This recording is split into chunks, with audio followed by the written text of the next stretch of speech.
And speaking of expenditure, the budget is unlikely to set aside much, if anything, to compensate the thousands of Australians who were either seriously injured or lost a loved one because they were coerced into taking a COVID vaccine during 2021 and 22.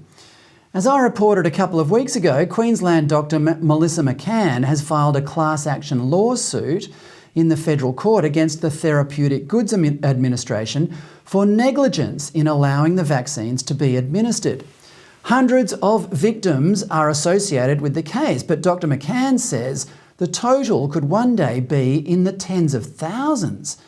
3 of those people generously shared their stories here at the time. Here's a reminder of one of them, Queensland personal trainer Inga Doyle.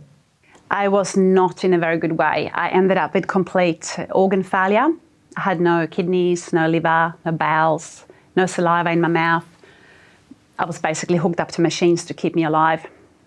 You would have been in ICU by that stage? Yes, I was in for a couple of weeks in ICU. Inga, what was going through your head at this point? I mean, at this point, I assume nobody had told you why this was happening to you. No. And whether or not you would survive. How were you coping? It was a real nightmare. I was in so much pain. I was on very heavy drugs. I thought I was going to die many times. I never thought I was going to make it out of there. The responses to those case studies were by far the biggest we've received for any show, and there will be more of them in the future.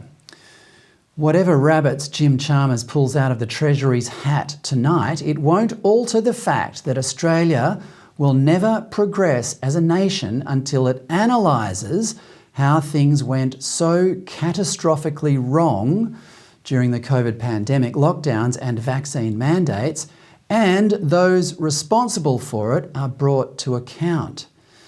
The best budget in the world won't ensure the same authoritarian dictators don't lock us down again for even less tangible reasons.